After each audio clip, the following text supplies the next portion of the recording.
And we are back, ladies, gentlemen, and MBs, for the start of our Beacon Week 3 breakdown. Yep. I'm your host, Diadem. I'm here with my co-host. Henry, Speedy Kill Ninja. And I mean, speaking of that, Henry, what do we have on the agenda today?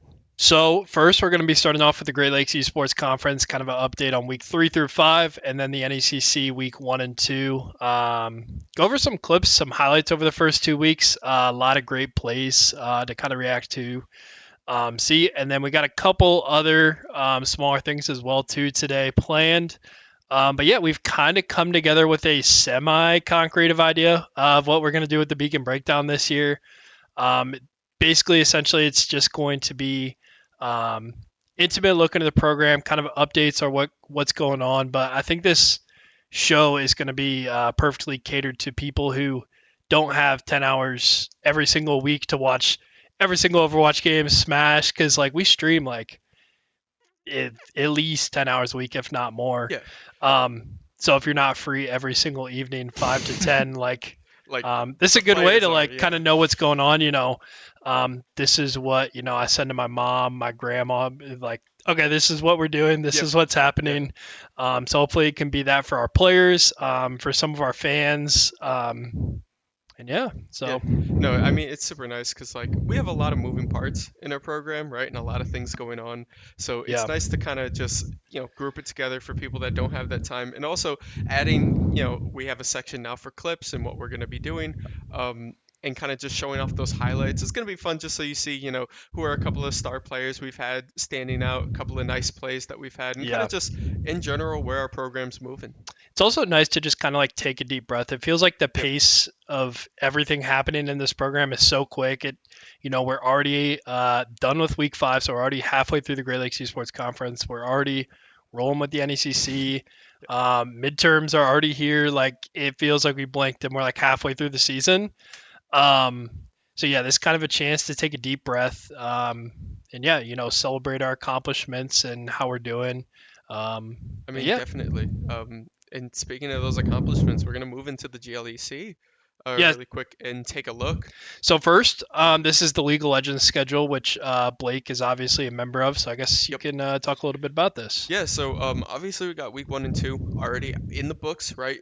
Coming in being 1-1, or right now for week 1 and 2. Then we took a bye, and then we won our first match against Lords, and then we lost against Indiana Tech as well. So our rounded out season right now is we are 2-2 going into week 6 against Olivet, Yep. and then Manchester, Cleary, and then finally we play Bethel. I think biggest thing on this is that Indiana Tech and Manchester are definitely our two hardest teams of this year. Yep. CSU being up there as well, right? Just definitely catching us off guard.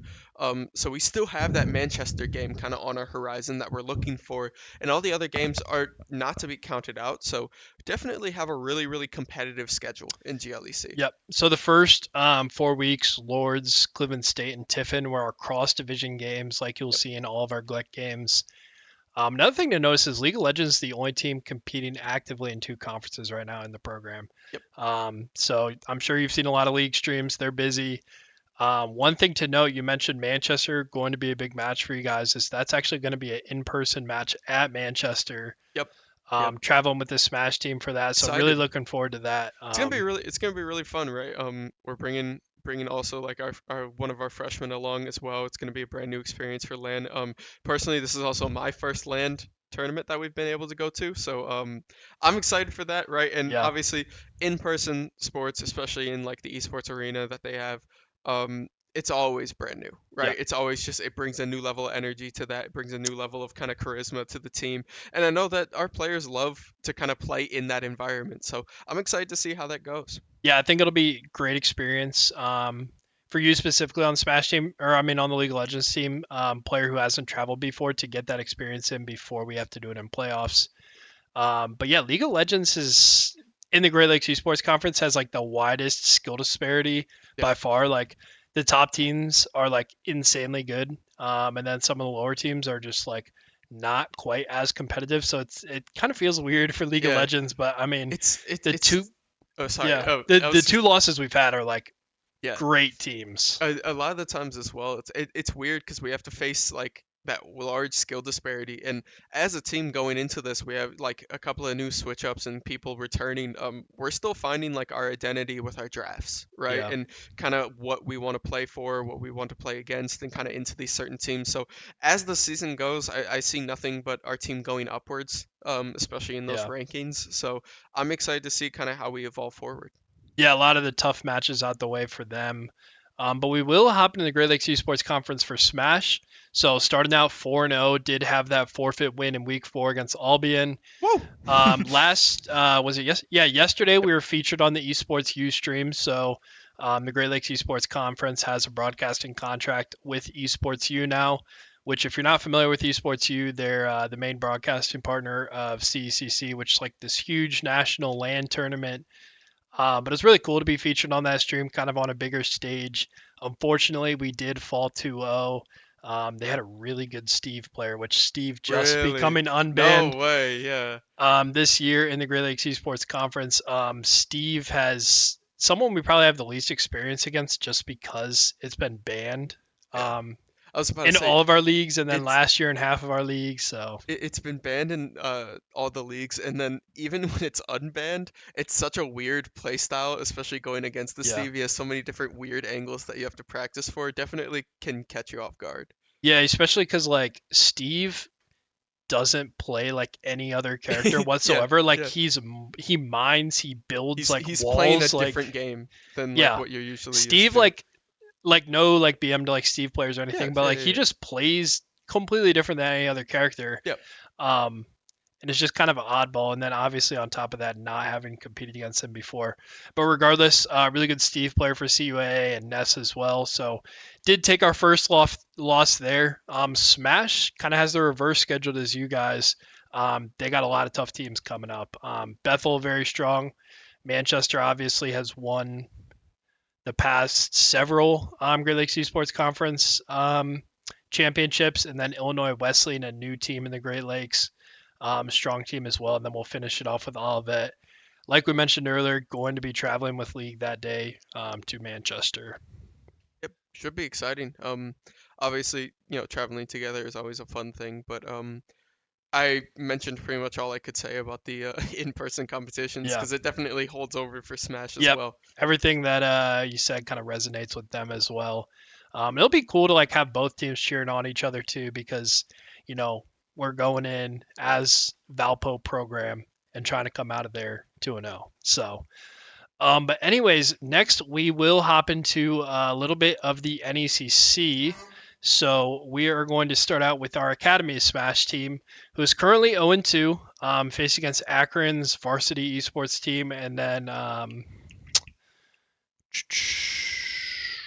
UC Patriots as well, and then they got Thomas More University coming up as well.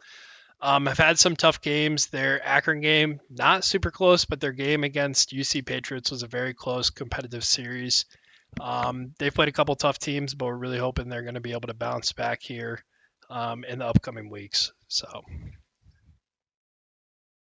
moving on to League of Legends, I'll let Blake kind of take over here. But as we mentioned, the only team playing in 2 conferences right now. So, Yeah, so obviously, League of Legends going pretty well, right? Starting off the season 2-0.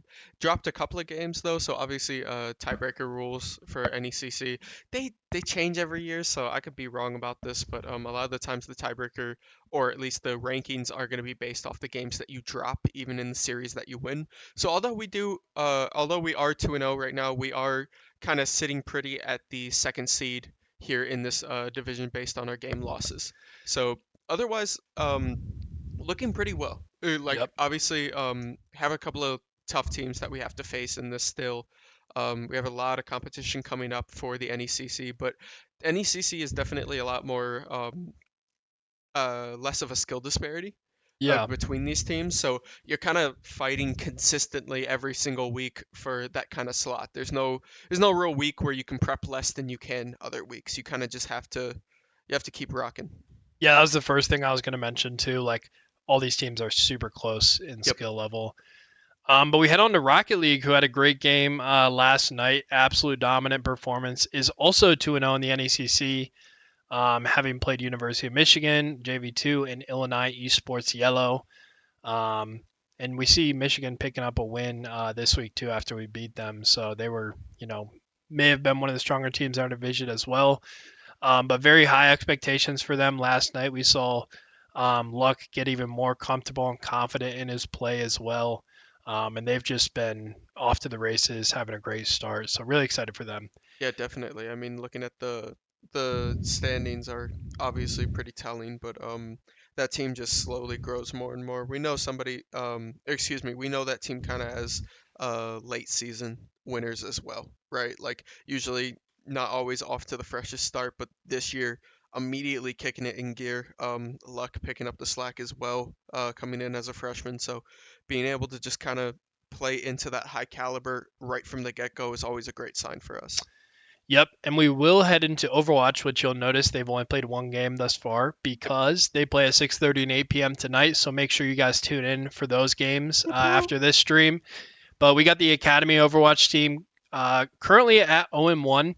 But like we've kind of talked about in their streams, a very inexperienced young team who's kind of just coming together right now, and they're just starting to feel like more organized, more cohesive team chemistry in their practices the past couple weeks. So I really think this team is going to grow and have a lot of improvement throughout the year. Yeah, definitely. Yeah. This is one of those teams where you can see the flashes of what they really want to be going for, especially in the last couple of games that we've been watching and casting. Um, we see what they want to go for and we have flashes of it, but definitely just kind of tying it together is going to be the hallmark of this team getting those couple of wins as we go later in the season. But best part is it's really early, right? Yep. You have a lot more games in the year. You have a lot more time to tie it together, and I'm excited to see where this team goes. Yeah. One thing that I kind of just shared with them after the game was there's a lot of good in that game, and there was a lot that we can improve on and can look back and learn from as well. So yeah, a lot of good, lot to work on as well. And we will be heading into Varsity Overwatch, which has been really clicking this year. 1-0 and faced probably the toughest team in this entire division when like looking at it. Um, before the season starts, obviously, not the best gauge, but this Illinois State University Redbird Talent team was a team that beat our varsity and our academy team last year in return for their 5 starters. Yep. So a phenomenal start. We're gonna watch a clip of that game later, but definitely the most exciting game so far this year. They had a reverse sweep and just really proud of this team and how they competed, how they fought. But I mean, really looking forward to their game tonight as well. Yeah, no, I mean, if you're gonna come out the gate with a reverse sweep, not only are you just kind of setting this tone for your season, but also you're showing that you can't count this team out, right? Yeah, You bring back only a few returners, at least to like the whole program of Overwatch, not just like the varsity team. You throw in like a brand new starting five out there, and they come out just out the gate clicking like that.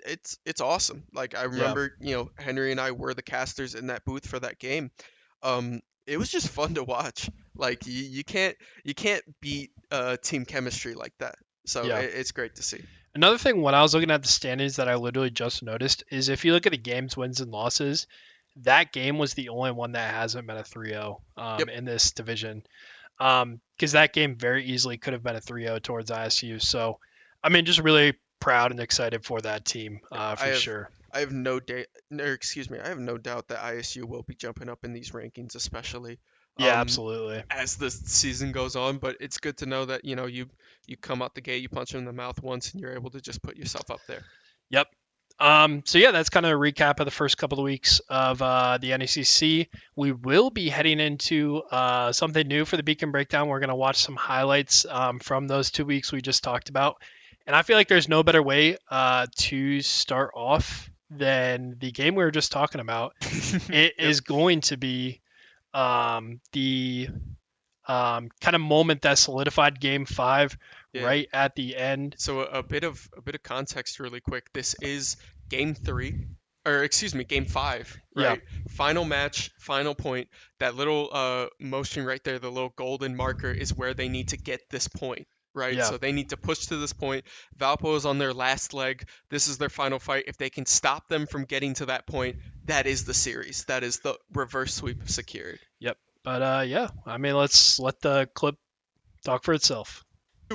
Now, just trying to push back a little bit here. It's actually 3 ults, and now is shielding on point going to delay a little bit. You don't really have any counter to this Reaper ult jumping back to the line, so you just have to try and wait this out. There's going to be 5 on point. There's the rally ult for Kirakuki, and here comes the ult. Not going to be find it. Here comes the TP on point. He misses the ult, but he's going to find it. There's 1. Core just falling. Not going to be able to find it, but that's 2. Core going low. That's 3. That's 4. They might be able to 4 it. 5 seconds left. That's a team kill. They're going to be able to hold it. 3 seconds left. They're going to hold it with 0.03 meters, and Valpo takes the win with the reverse sweep. A huge game for Valpo Esports in this week 1 NECC. Yeah, I mean, yeah.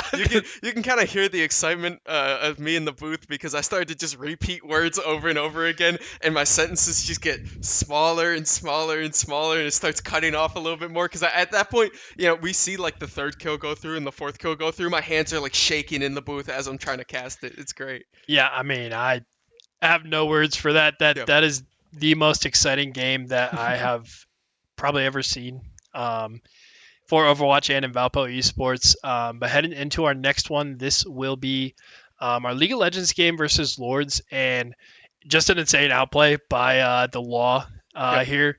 Yeah. This was just a phenomenal clip. So once again, we'll just let the clip speak for itself. mid lane, but it looks like Lord's just going to trade a tier 1 tower for them getting Baron. Oh, that is disgusting. The law of Valpo has is he gonna solo the Yone? All right. Again, pretty simple right there. Obviously, a huge, not only 3 people on the mid turret defending, but then the law ults 2 of them off, finds the Yone isolated, able to just know your limits, kind of push him under that tower, Yeah. get a clean solo kill, which if you're not familiar with League of Legends, the law is our support player who isn't usually known for solo kills. So him popping off immediately in that game, just being able to push the side and Yeah. get that solo kill is really I cool. mean, it was while we were taking Baron too, and Yep. for him to like try and defend the mid tower 1v3 as a support just like shouldn't be a thing. Like that sounds like something that's really not a smart play to do. You see him like walking in front of the Yone ultimate to keep him under turret too. Yep. But I mean, just phenomenal knowledge of that character. Next clip will be from the Academy's Week 1 game versus Saginaw Valley State. Just kind of a clean play in their game to secure their full push in this game. This was the one game that they took in this series here, but just a great team fight, great play all around. Disruption as Karma is immediately back there as well, going to pick up one. Zach is going to finish off the second from that kill there, sliding in, looking for Ana. Ana, no sleep dart, but immediately going to pop off with the DPS there, going to find it. The biotic grenade keeping him alive, and now the backline of Valpo is stuck, but L is just going to clean up here with 2 kills. Zach are picking up the 3rd, looking for the 4th here. Sombra left on the point, still have the boost from Juno as well. Gonna just shred. Ramon picking up a double there, and Valpo's going to be able to push this and take game 2. Yeah, so I mean, we're trying to find a moment in every single team of their top clip. Great team fight.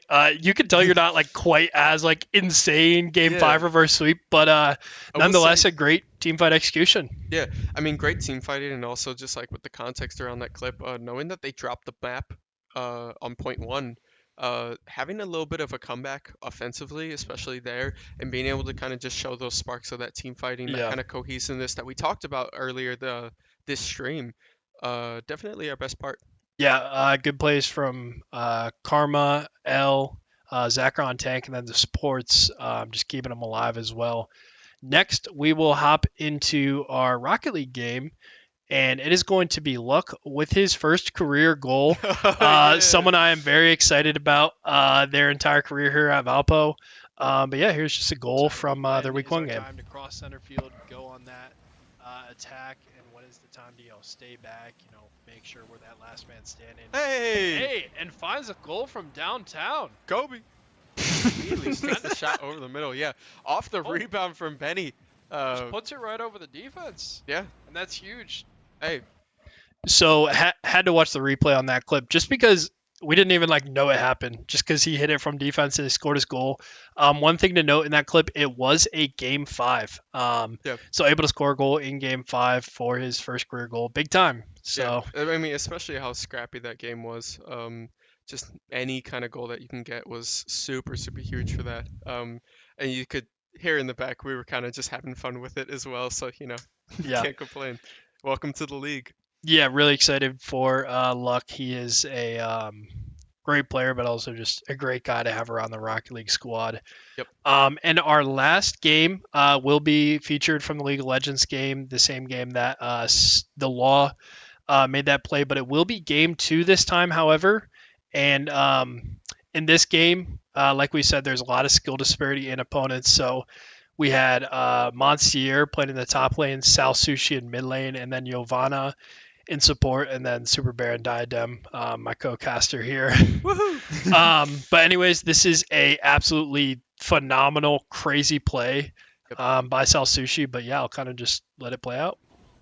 They should have, I think, 1 more minute of Baron buff before that expires, and great dodge by Diadem. It looks like gonna hit all these guys. Oh, he big all of Ornal. them. Valpo just needs to go in and follow up on this. We find the Nautilus. Oh, Super Bears. Oh, he goes in, he does not find it. Oh, no. They're going to have to hold the line here, clear some way. I just want to pause the clip real quick. If you guys take a look at the time, we are 46 minutes into this game. Down big time. this game should be over. Lords has Baron. They have 5 people. They have a huge wave. This game is over. Yeah, all that is left is we have me, Yovana, and Sal Sushi with ultimate, and you're gonna see Sal Sushi with ultimate pretty much makes up for the team disparity here. I just wanted to pause it because like this game is over. Like I was like, well, that's the last team fight. But anyways, here we go. So close for a second. And he's had a lot of nice damage back on top of the Twitch. We have the Orianna ult for... Big! Oh my god! That is a huge ult from Silas! Oh my god! Insane. That was crazy. Sal Sushi is just putting the team on his back right now. He turned that fight. I mean, calm little 5-man ult. Calm little 5-man ult. Insane, right? Obviously, knowing that game is over, right, and just being able to run down mid and still have kind of that energy where because I remember he was calling it right in our comms. Yovana and I were both agreeing like, hey, just go. Like at this point, you gotta send it because if we don't do anything, we're gonna lose. So he goes down, he finds the perfect angle, ease right in, and just hits that 5-man huge ult and just lets us clean it up. It's really nice. That was his second quadra of game 2. Yep. Only played in one game so far this season. He was putting on a clinic in the mid lane on that game. It was nasty. Yeah. I mean, after talking to Chase about this game, the one sentiment he kind of shared with Simon is like, man, I like really wish you didn't play mid lane because Justin's just really good. But I mean, he is a extremely talented player who is only a freshman and gonna be here for 3 more years after this season, and very confident once Justin hangs up the headset, figuratively. I mean, we got someone ready to step up. Yeah, and that's exactly what it is, right? You develop talent. We have talent on the game or on the field where, although they're not in like the starting 5, it doesn't mean that they aren't game ready and just ready to go right now. So.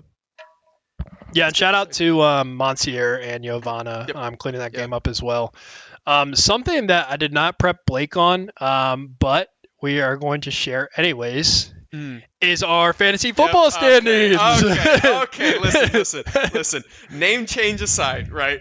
If you look at the number 8 seed, I'm not having a good day. I'm really not having a good time right now. Yeah, for those of you who don't know, Diadem, formerly Dikembe here at 0-4. But if I can offer any word of advice, never draft Christian McCaffrey number 1 when he's on questionable, because he is on injury reserve and my team has just plummeted since then, and it's sad. It's sad. It makes me sad. And just see Jakimbo at the top of the standings. Like let someone else win. Like, come on. Like he's just dominant everywhere in this program. Yep. And another reason I brought this up is because we actually played each other last week in fantasy football. Yeah. But look at the schedule for this week. You see myself versus Ricky, Karma versus Vortex, Super Bear versus Coach Jim, and Blake, of course, against Chikimbo. That 3-1 strong roster there. Yeah. Feeling good. Definitely gonna go well. So happy. My last Sunday, I started off the day with watching 100 Thieves get fully eliminated from the playoffs. Straight directly back to back into the Cleveland Browns, which is my home team, and also Blake is a fan of as well. So a terrible viewing experience for me on Sunday, but hey, at least I got a fantasy football win. Yeah, so I was able to alleviate some of that pain. So imagine everything he described, but without the win at the end. That's what happened. So. Yep. But next, we will give a quick plug to one of our community events. We got game night coming up next Monday after fall break, October 14th, 6 to 7:30 in the Bell and Beacon, located in the Union. Had a really successful event last time. Had about 20 to 30 people. We had Wii Sports, Xbox, PlayStation, Jackbox, like 3 Switches. Yeah, just a good time. So if you're a fan of the Valpo program or just a fan of having a good time. I mean, who's not doesn't want to have a good time? Best part is like we're a competitive program, but at the end of the day, we're having fun. Yeah, we're here for the community. Here for the people. We're a program of the people here. Anyways, great way to de-stress after those midterms, after fall break, to ease back into the next quarter. But yeah, pull up to that for sure. And I think we got one more thing here. Is going to be a quick little competition between Blake and I. Going to give him a chance to come back after that fantasy football loss.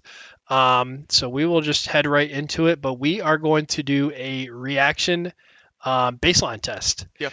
So explaining this here, we both get 5 attempts to have the fastest reaction time, and then we'll get an average of our 5 attempts. So first, I will go. Yep. So I'm going to click here. Waiting for the green.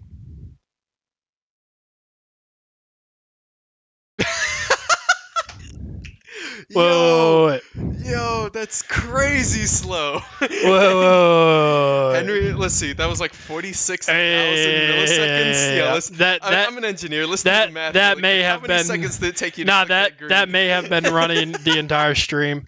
Yeah, maybe just a little for bit. context, the average medium reaction time 273 milliseconds. Obviously a retired esports player here.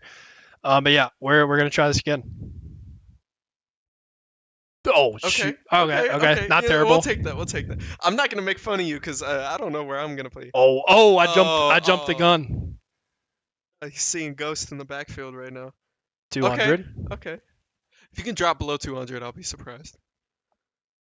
Damn, Okay. I should have never said All right, that. I'm leaning I in. should have never said that. Yeah. He's locked in. Oh. Okay. Last one. Oh, okay. All right. I think benchmark to me, that like 190 range. So. Yeah. 190. Okay. All right. Let's see. Hey, listen. I'm feeling a little slow today. Don't worry about me. Okay.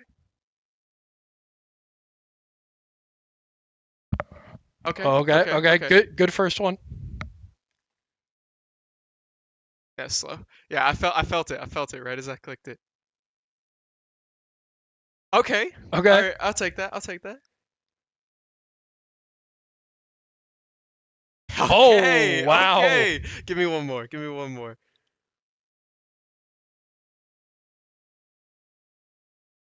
All right. Yeah, I'll take that. You know what? I think we have to give the slight advantage to Diadem there. Whew.